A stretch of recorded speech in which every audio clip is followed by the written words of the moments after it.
Mr. Chairman, Ministers, today I've repeatedly heard how irrelevant my department has become. Why do we need agents? The 00 section? Isn't it all rather quaint? Well, I suppose I see a different world than you do. And the truth is that what I see frightens me. I'm frightened because our enemies are no longer known to us. They do not exist on a map. They're not nations, they're not individuals. And look around you. Who do you fear? Can you see a face, a uniform, a flag? No. Our world is not more transparent now, it's more opaque. It's in the shadows. That's where we must do battle. So before you declare us irrelevant, ask yourselves, how safe do you feel?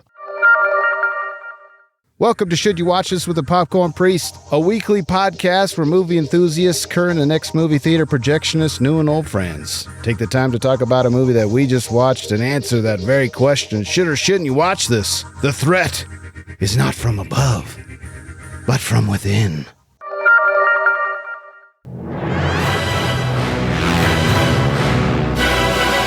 Do you have any word on Bond? He's somewhere in the South China Sea. That's it. Well, when you've worked with Bond as long as I have, you realize that somewhere in the South China Sea is precise intelligence. 007 reporting for duty.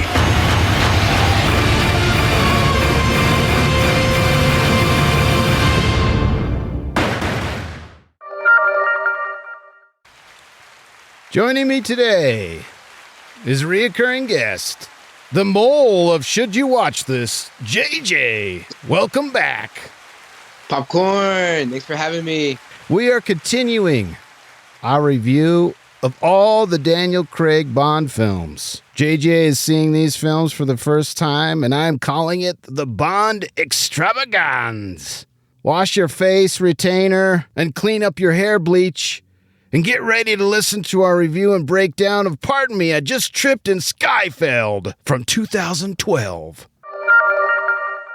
The description for this one. By the way, everyone, I am recording our show today in my car in front of a tattoo shop in a dirty city in my neighborhood. So if I get mugged and or someone wants to try to wash my windows, you might get an interesting audio. So I think it's going to add to the pod. Okay. Very good. I like where your mind's at, JJ. This lady's looking at me really awkwardly next door. She's getting into her car. But anyway, that's the State of the Union. The description for this one. James Bond's loyalty to M is tested when her past comes back to haunt her. When MI6 comes under attack, 007 must track down and destroy the threat, no matter how personal the cost. Directed by Sam Mendes, director of such hits as 1917, which, by the way, JJ and I both have reviewed this film. You should go and check out that pod. It is sick. Golden Bucket. Golden Bucket, for sure. What a awesome... Oh, there's a car starting up next to me. That's because we're in a car. The next movie that we'll be reviewing, Spectre, also is directed by Sam Mendes. Oh, I didn't know that. Yeah, knowing is nice. half the battle. Yeah, that's a good treat. I knew that he directed this one, but for some reason I forgot that he directed Spectre. So it's good. But Spectre's a standalone movie, right? Correct. There's no, other than characters and actors, it's a standalone movie for sure. That's interesting. Like Casino Royale and Quantum of Solace are, sequels, and then the two by Mendes are different. Yeah, it is interesting. Also, I failed to mention an underrated Road to Perdition, which we kind of talked about, I think was in Quantum of Solace, which I'm affectionately calling QOS. Tom Hanks. What a great film that was. And Sir Roger Deakins also does the cinematography on that one. It's beautiful. Correct. Yeah, Sir Roger Deakins. I mean... Give this guy a golden bucket right now. I've heard talk a lot about Deakins, I think. Yeah, he needs one of those for sure. This guy, oh man, I love that guy. Anyway, top billed stars Daniel Craig, Javier Bardem, Naomi Harris. Is it Ralph or Rafe? There's a L in there, but I've heard people call him Rafe. I don't know. Mr. Fines. Mr. Fines. And Judi Dench, which is crazy to me that she's not top billed star in this in this movie, but she's like 5th or 6th on the list. Yeah, but I like the description because it mentions M the first line, which I think is accurate. Like, I think this is an M movie. Yeah, this is a tribute to M, and I love that she's actually been in more James Bond movies than Roger Moore. Dang. So, tribute to Judi Dench, tribute to M, the character of M. So, it's good. Dame Judi Dench. For sure. Dame Judi Dench. Runtime of this one, a 2-hour and 23-minute film. Perfect. Yeah. For this type of film with the, Mendez and Deakins, like, I love the 220 runtime. Yeah, almost as if we loved the runtime of QoS at 147. Exactly. This is the same here, but in a longer format. We both are good. Rated PG-13. Genre on Rotten Tomatoes says action/adventure/mystery/thriller. And IMDb says spy/action/adventure/thriller/globe-trotting adventure. We're just covering all the bases. I mean, do you just put in like sexual intercourse, car driving, people there's some romance, there's some comedy, like just throw them all out there. Train rides. Like, I mean, come on. Also, keep in mind, Rotten Tomatoes is on a permablast for stealing my rating scale. You know who you are. Cease and desist. Speaking of Rotten Tomatoes and IMDb gives us a 7.8 out of 10, which is very high for IMDb. That's from 741,000 reviews. Rotten Tomatoes gives us a 92% from 388 critics and 86% from 250,000 audience ratings. Dang. So critics liked it more. A little bit more, than us. Where to watch this at the time of this recording in my car? You can stream this on Amazon Prime for this one only. Well, there's actually 1 or 2 of the Daniel Craigs that are on Amazon Prime, but not all of them. They're not all in the same place. Where did you get to watch this? I think I watched this on Prime. Okay, so I was right on that one, but not all of them are on Prime. That's the whole reason why I've never watched these in a series. They're all over the place. Yeah, it's very frustrating. But now I'm paying exorbitant cable bill and streaming service, so I have everything, I think, so I'm good to go. You know what I should do is I bought the 4K set. You can have my Blu-rays. Just have them. Ooh. Then you'll never not have Daniel Craig when you need him. Popcorn Priest, the friend that just keeps giving. Yeah, I would donate them as the codes. Okay, here's a pre-beef, which is not till next week, but I have to admit, I made a mistake. I've already told the listeners that I thought I bought the whole Daniel Craig series and I only bought 4 of the 5. So I had to go get the other one separately. And when you buy Blu-rays and 4K Blu-rays, you get the codes, right? So you can have the digital download. Well, this has happened to me many times, probably 5 out of when I buy physical media. The code was expired, although I just purchased it. That's some BS, bro. It's some BS. I put Amazon on blast, even though it's probably not their fault. Their customer support was terrible. And I put MGM on blast for not allowing that shouldn't expire. Shouldn't expire. I mean, I just bought it, and now I don't get the digital downloads. Blast. And if you choose the highest tier of our Patreon account, you'll have access to Daniel Craig. So if you want to go donate to the priest, you'll have access to this. Go to patreon.com/Popcorn Priest for details. All right, my brother, are you ready for Popcorn Reviews the Reviews? Let's do it. Yeah, well, that's just like your opinion, man. So it was a little Wild Wild West on QoS when we did our reviews. It a little Wild Wild West. It made for a great time. Listen, there's a lot of factors that went into our last recording. Ironically, now I'm in a car. I was at JJ's house. We recorded it there, and I don't know what was going on. I didn't have all the actual reviews, so sorry. What actually happened was Linda she started some stuff with us. After that review.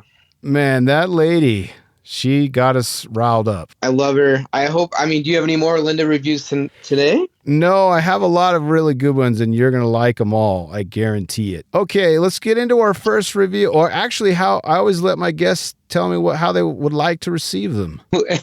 Which ones do you have this time? Okay, last time I got them all mixed up again. I do have 3 of each this time. I promise. I want the alternating version. So okay, we call it the whiplash. Bad, good. Okay, bad, good, bad, good. Okay, so we're gonna end on a high note. Exactly. All right, first bad review, and it's a doozy, so that's why I put it as number 1. PhD travel. We got a smart guy on our hands. Okay. PhD. Yeah, already letting us know. PhD says Bond on a budget, starring the old folks home. What? This is where we start with PhD. This guy hates M? He hates the dame? He hates old people too. I think that's a shame. They're a wise generation. We need to look to them for knowledge. And not respect your elders, respect PhD. your elders. He says, there are so many things wrong with this movie. Most of the elements of a good Bond movie aren't there. Nah, we're going to go over the checklist later, but they're there, buddy. Not off to a good start here, PhD. The locations aren't well used. The Istanbul rooftop and bazaar chase has already been shown in Taken 2. The way they showed Shanghai and Macau at night, it could have been filmed anywhere. The Scottish countryside shown was so grim. Yeah, that's the point, PhD. Where are the cars and gadgets?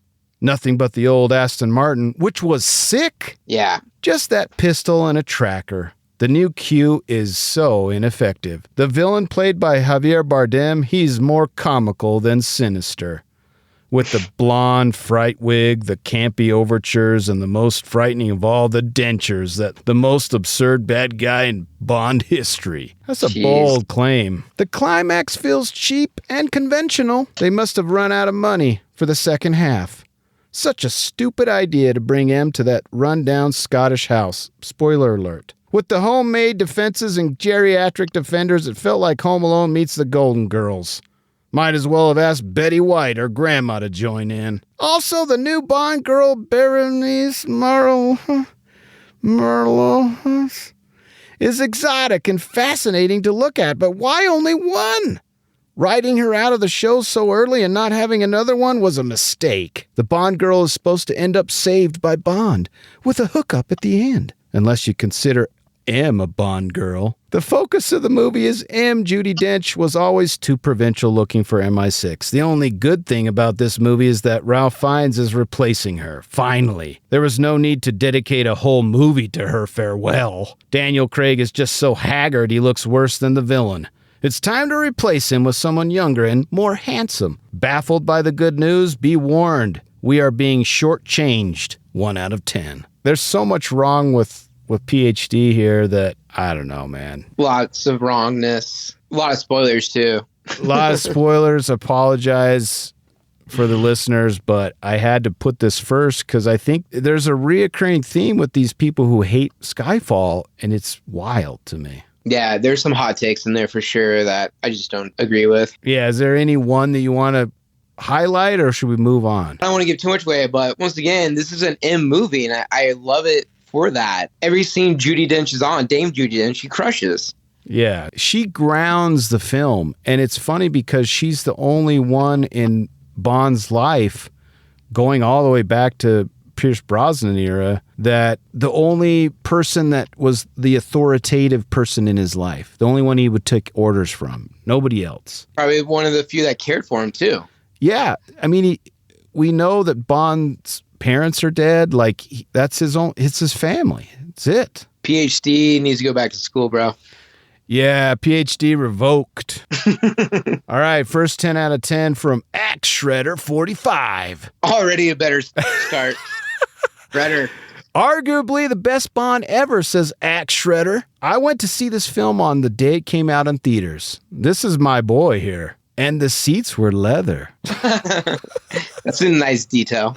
The sound was so amazing that I could feel every vibration of every gunshot and explosion. But what made the experience great was the movie itself. It has 2 knockout performances by Daniel Craig and Javier Bardem. Lots of action and laughs. And to top it all off, it threw some old Bond in the mix. While watching it, I listened to the sound of the people in the theater. They laughed.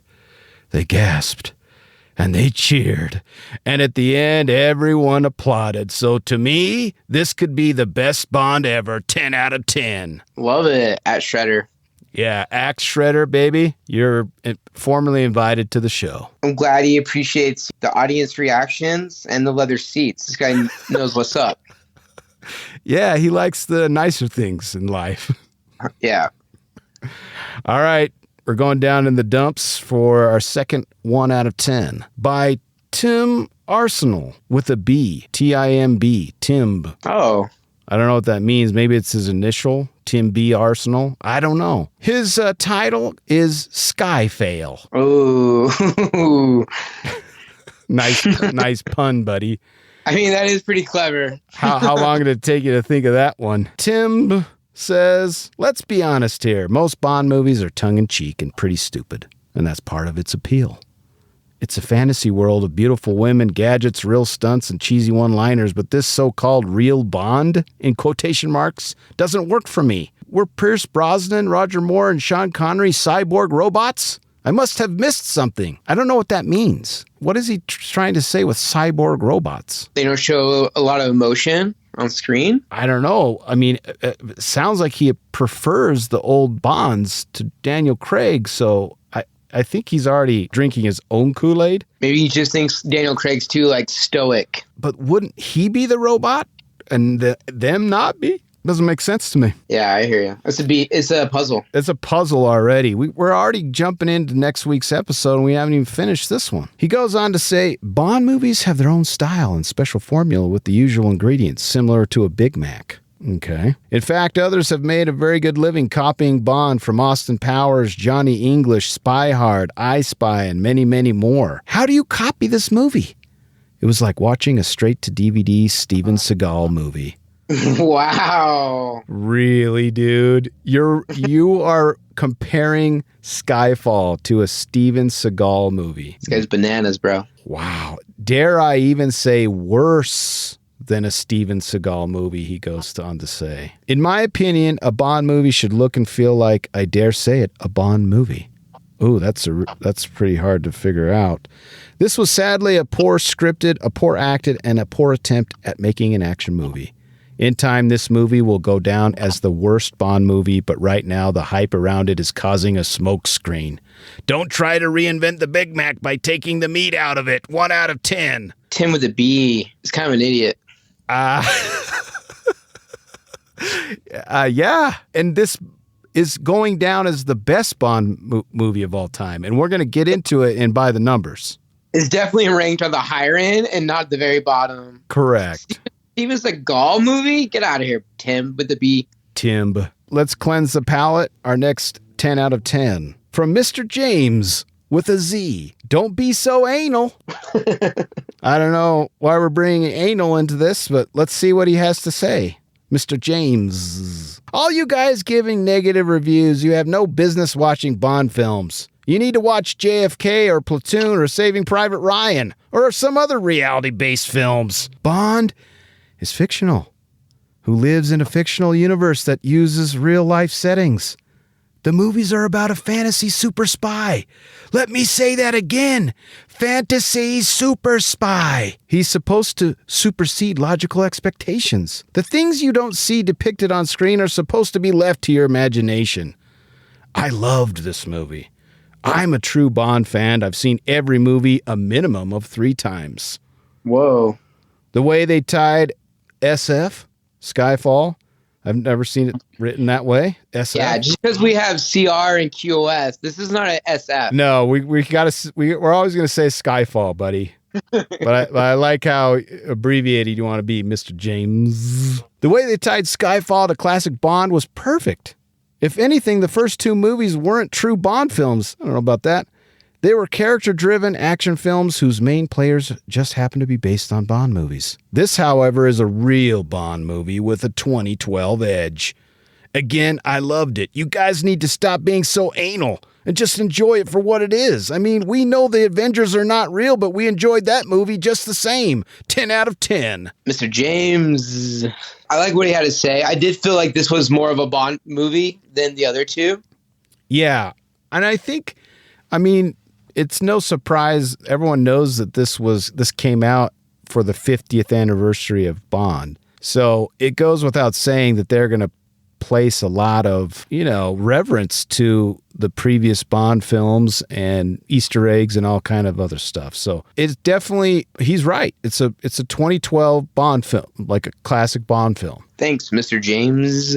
Mr. James. All right, our last 1 out of 10. Oh my gosh. I did not plan this. I'm not kidding. This next one is from Phil Melinda. I just saw this. Okay. Yes. Another Linda. Top 10 reasons why Skyfall is crap. Uh-oh. Are you ready for these, dude? Let's hear them. In David Letterman fashion, I'm going from 10 to 1. Number 10, the dialogue. The dialogue in Skyfall is totally asinine, even by Bond standards.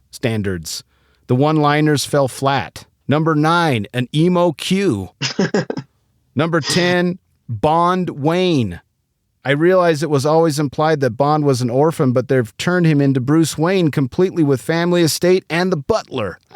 I never got that vibe. No, but I like the emo Q comment. I think that's funny. Yeah, that is pretty funny. Number 7, Javier Bardem. That's just one of the reasons. He says, That's insane. He just got on my nerves. Silva is one of the worst villains in Bond history. He's gayer than Mr. Wint or Mr. Kidd. I don't know what that means. I don't know who Mr. Wint or Mr. Kidd is. Do you know? No, but this sounds a little homophobic. Linda. He's more outlandish in appearance than Blofeld. He was a cartoon character with his white hair and bleached eyebrows and disfigured jaw. Number 6, Bond is only 45 or so. Well, Craig is about that age, but Casino Royale implied he was in his mid-30s. But he's depicted as an almost cripple. Despite still being ripped like a cage fighter, I could accept this idea if Bond were 57 or 60. I don't even know what that means. Linda. Number 5, the gun barrel. Skyfall, as far as I'm concerned, is not an official Bond movie because it has no gun barrel at all. And you're wrong. It has a gun barrel, you idiot. Yeah, at the end.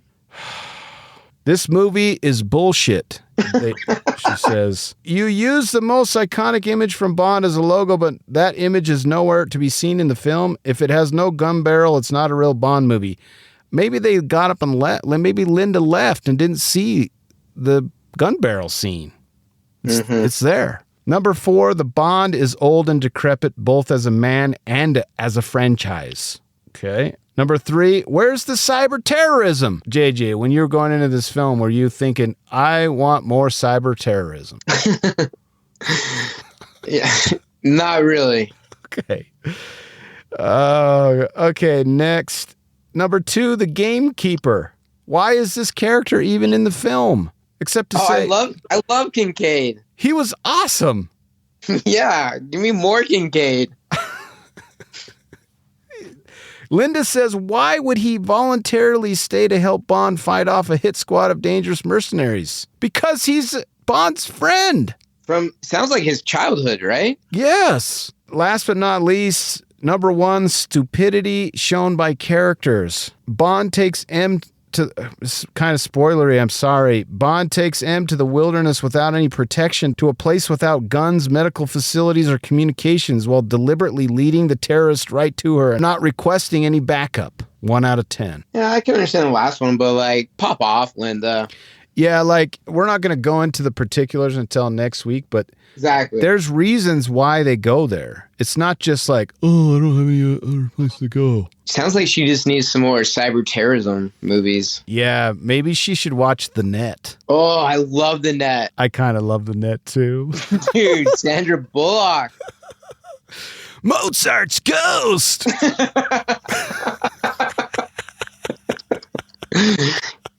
Dude, that movie, classic. It's good. Well, Linda, you'll be waiting with bated breath when we review The Net, me and JJ. Mozart's Ghost. That was a great line.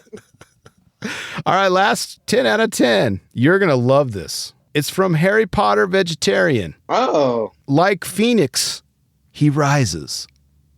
That's the title of the review.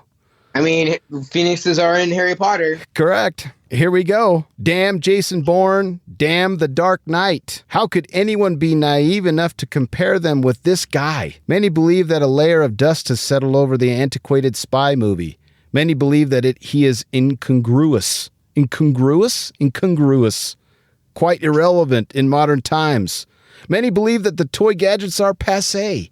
They believe they no longer require the spy who they deem as masochist, misogynist, heartless, trigger-happy lecher. They feel that it's time to retire, Mr. Bond, but they quite forget. Bond is not just another spy. Bond is yearning, a human being's yearning, that he is not just another guy who plays by the rules of the world, but a guy who makes the rule of the world, a yearning for that almost superhuman skills, a yearning to win against all odds, a yearning for those fast cars, a yearning for that adrenaline rush, a yearning for that sweet but dangerous company of the fairer sex.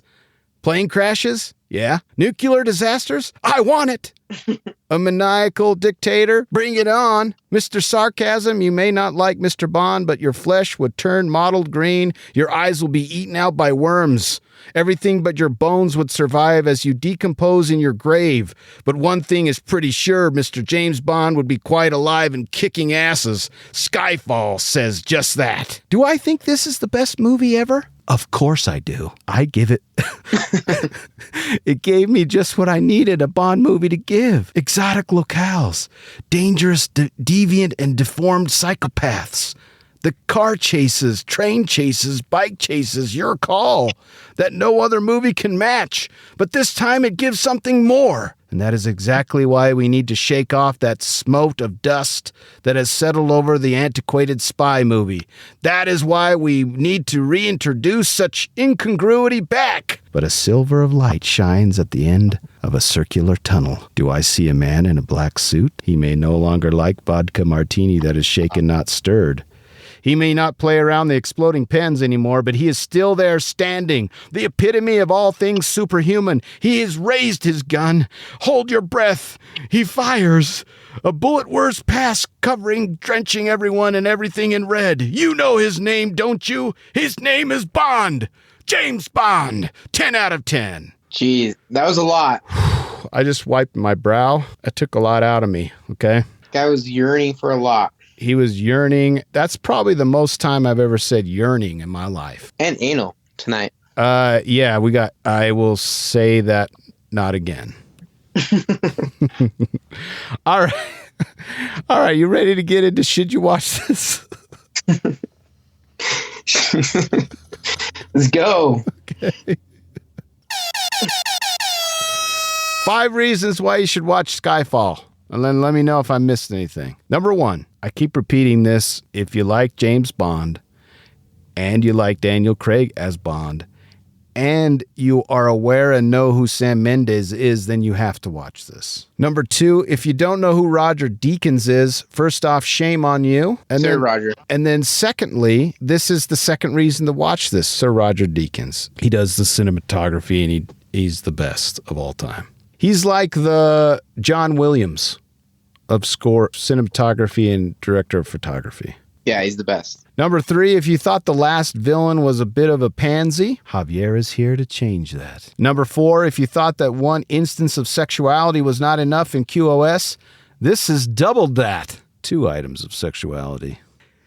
No laugh on that one. Okay, number 5, last but not least, if you want to know what it would be like if James Bond were in Home Alone, then order up a lovely cheese pizza just for you and get ready to Skyfall. Love the Home Alone reference. Those are all good reasons. Any other reasons that I missed? I think you nailed it. And two, even if they're not into Bond, you could watch this as a standalone movie, not be a fan of Bond or know anything about it, and still really enjoy it, I think. Yeah, it's almost like, I mean, the reviews compared this to Dark Knight. You can watch The Dark Knight and not need to have watched any of the other ones. You don't need to watch any other superhero movies. It's like a really great movie. This is that. Skyfall is Bond's Dark Knight. Okay. Any other reasons? I think you nailed it.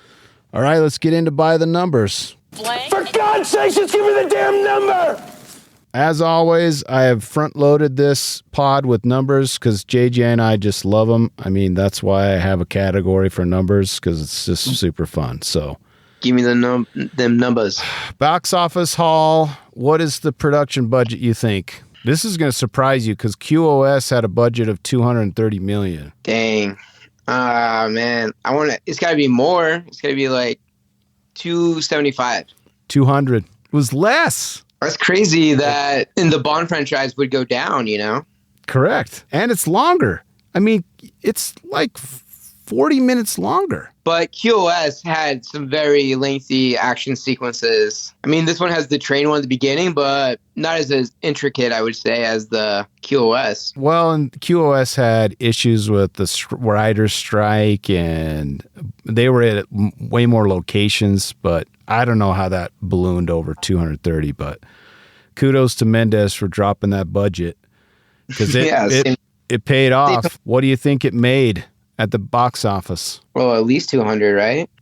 $1.1 billion. Jeez. 304.3 million domestic and 806.1 million international. That's a lot of cheddar. This is the first James Bond movie to make over $1 billion at the worldwide box office so far. Is this the top one, or does like No Time to Die beat this? I was going to save the ranking for our No Time to Die. All right. So far, of the 3 we've reviewed, this is on top. For sure. This is also staggering to me in 2012. The home video sales were $101 million in Blu-ray sales. That is surprising. Which, it's on the cusp of we're getting rid of physical media. Yeah, and I feel like Blockbuster was pretty much done by then. Yeah, you're just going to Best Buy or buying it, on Amazon or something. Like, that's it. Yeah. Crazy. Ranks 35th on the all-time box office charts. Wow. Kudos Skyfall for that, because I think it's well deserved. Yeah, I do too. Daniel Craig was paid $17 million, the biggest salary for an actor playing James Bond ever. The previous record was Pierce Brosnan, who was paid $16.5 million for Die Another Day in 2002. Damn, so he was making less than Brosnan the first two? Correct. Oh, man. Come on, DC. Get that money. But that was at the tail end of Pierce Brosnan's Bond career, so... Yeah. Let's see. First James Bond movie in 10 years to have a theme song that shared its title with that of the movie. Love it. Thanks, Adele.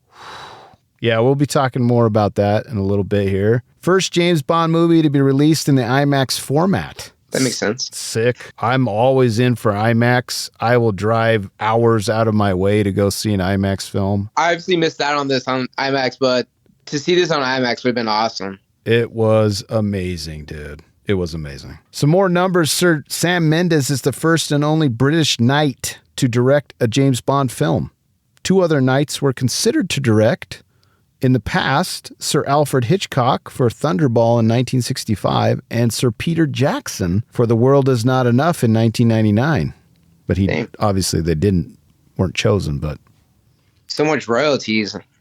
Correct. Sirs and dames. Second James Bond movie following Die Another Day, 2002, to feature 4 Oscar-winning or Oscar-nominated cast members: Dame Judi Dench, Javier Bardem, Ralph Fiennes, and Albert Finney. I would never relate to that. Give it to me. So this movie was nominated for 2 Oscars.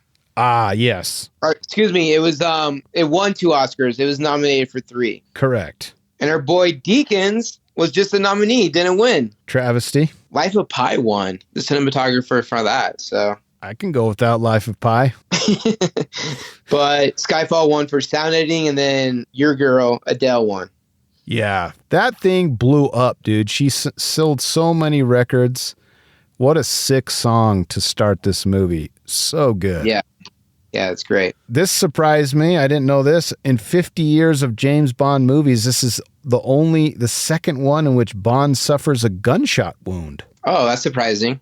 The other one was Thunderball in 1965. Bond's got to be getting more shot than that, you know? I mean, right? Final of 23 James Bond movies for trumpet player Derek Watkins, who had worked in the music department as a trumpeter on every James Bond movie since he was 17 years old when he worked on Dr. No in 1962.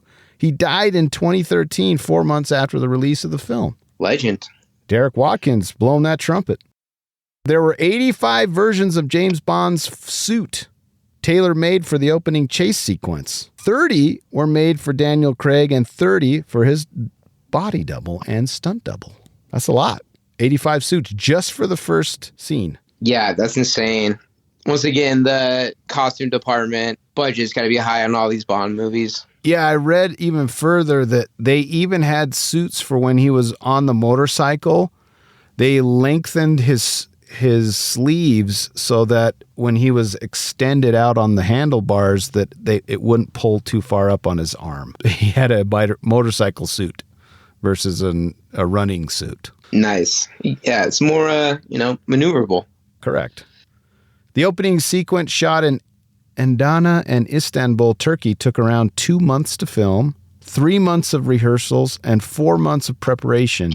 200 crew members from England and 200 local crew in order to produce around 12 to 14 minutes of screen time. That's crazy. Like almost a whole year just for that scene. It's insane, dude. And I didn't know this, but from the reviews, it's from Taken 2. Yeah. What? I guess. I don't know. I missed that one. Yeah, I mean, it's in Mission Impossible too. They're in Istanbul running around on the roofs, right? I think so. So, I mean, it's fine. No one's riding motorbikes on the roof, though. That was sick. Yeah. Daniel Craig holds the record for being in the longest and the shortest Bond film. And I only have one more number, kill count. Ooh. I think there's more in this one than the past two. Correct. So, like 30? Listen, I have a very good source, but it's also the internet. So I don't know. I have James Bond's kill count, and then I have the total kill count. Okay. James Bond's kill count was 17. Total is 61. Ooh. I mean, that might be a little gray area because of the explosion. Mm-hmm. You know, maybe they're taking some liberties there. I don't know. Yeah, taking some liberties on the train. Yeah, but still high kill count. Is there anything that we need to touch on before we break and come back next week for our spoiler zone? I think we did a good job on part 1, ready for part 2. All right, man. At this point, there may be some spoilers up ahead. And there was also spoilers during this during this show. So if you want to watch and then come back next week and join us for our breakdown of the PSA for Cyanide from 2012. I'm on the social medias. I dare you to message the great Popcorn Priest at Popcorn Priest. I love movies, and I would love it if you'd share the love. Share this with the movie lover in your life. For the cost of a cup of coffee, you can help the Popcorn Priest support his movie addiction and allow him to keep giving you these labor of love reviews by visiting the patreon.com/Popcorn Priest for details. Lastly, the easiest way to support the show and the most free is like and subscribe and give us a 5-star review. Easier than breaking out of a glass jail cell. As always, thanks for listening, and thanks to my special guest, Mr. Skyfall himself, JJ. We'll see you next week. Join us next week for part 2. And please don't take the kill shot from 2012. We'll see you guys next week.